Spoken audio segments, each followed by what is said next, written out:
mondiale s'intéresse aux ressources naturelles car la ressource naturelle, c'est la bonne gestion du patrimoine naturel des pays et donc de la RDC.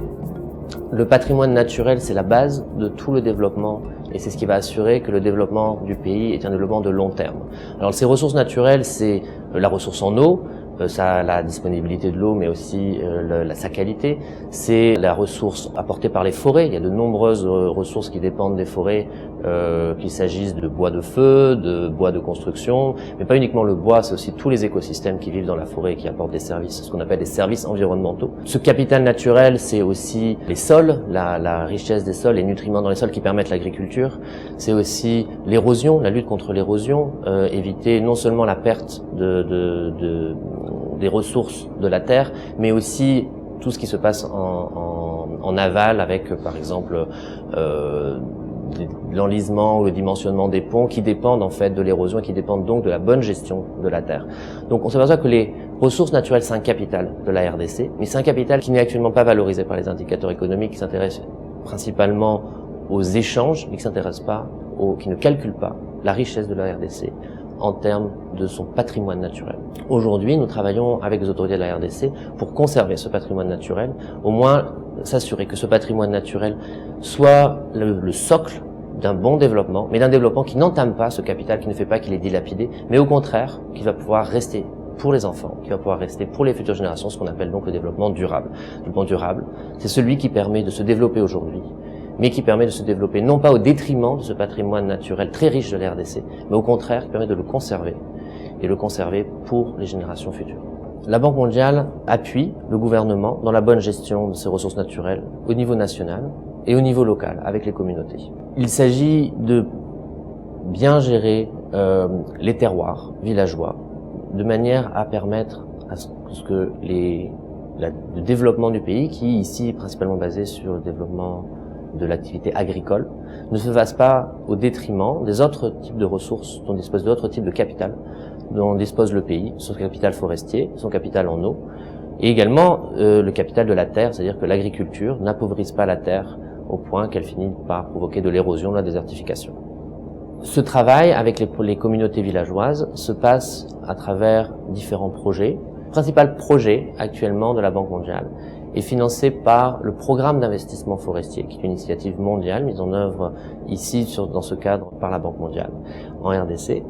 et qui permet la préservation des paysages forestiers, avec une bonne gestion des paysages forestiers. C'est un travail qui se fait avec les communautés locales, avec les agriculteurs, avec des entrepreneurs, avec des organisations paysannes ou des organisations d'appui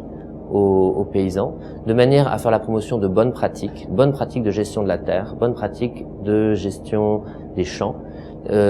et bonnes pratiques de planification au niveau villageois, de manière à ce que les zones qui sont mises en culture ne se fassent pas au détriment de la forêt, et ne se fassent pas dans une manière qui, sur le long terme, réduise le capital naturel de la RDC. Alors ce projet, actuellement, travaille sur le Bas-Congo,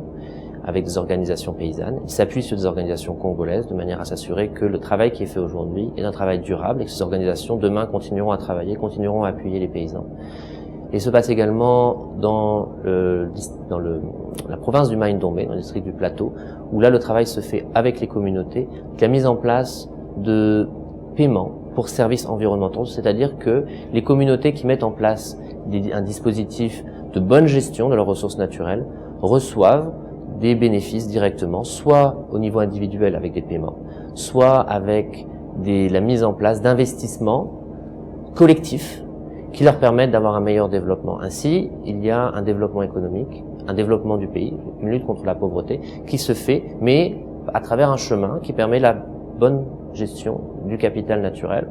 et donc qui n'entame pas ce capital et qui permet à ce que les générations futures puissent continuer d'avoir le capital actuel naturel de la RDC. Ce système de paiement pour services environnementaux est assez innovant. Ça fait beaucoup d'années qu'il y a des tests. Ici en RDC, ça sera un test à grandeur nature sur le district du Plateau et qui est observé par toute la communauté internationale puisqu'il est quelque part une première étape dans la mise en place d'un système mondial qu'on appelle REDD+, pour la réduction des émissions, de la déforestation et de la dégradation des forêts. Ce système mondial REDD+, sera discuté à la prochaine conférence des parties à Paris, dans le cadre de la Convention cadre sur les changements climatiques. Et s'il y a un accord, on va voir un système financier qui fasse la promotion de projets REDD+, ainsi, portés par les États, au niveau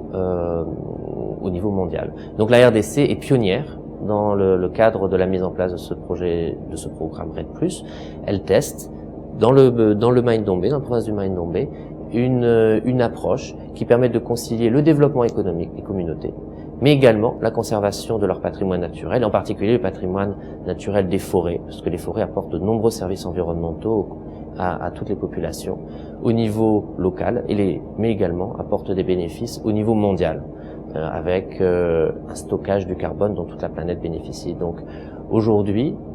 il y a ce souhait au niveau mondial d'appuyer les gens, d'appuyer les communautés, d'appuyer les pays qui font une bonne gestion de leurs ressources naturelles, une bonne gestion de leurs forêts.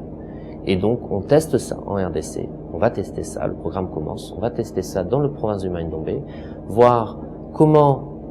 travailler avec les communautés, qu'elles aient une bonne gestion de leurs ressources naturelles, comment capitaliser ça au niveau national, comment la RDC peut aller montrer que avec ses bonnes politiques, avec ses bons investissements, elle a pu réduire la pression sur ses forêts, réduire la déforestation, et donc elle a participé à l'effort mondial de lutte contre le changement climatique et pouvoir obtenir des financements pour cela. On aide la RDC dans ce sens-là, cela fait très longtemps, ce sont des programmes qui visent le long terme et qui donc s'observent sur le long terme également. C'est parfois, on comprend l'impatience parfois, mais ce sont des choses qui justement visent le long terme et donc ont un pas de temps peut-être différent d'autres activités économiques. Mais il faut voir que ce travail de bonne gestion des ressources naturelles, ce travail de bonne gestion des forêts, a un impact pour permettre le développement des autres activités économiques. Et ici, dans le cas de REDD+, peut permettre même de bénéficier de bénéfices directs si les négociations internationales aboutissent dans ce sens.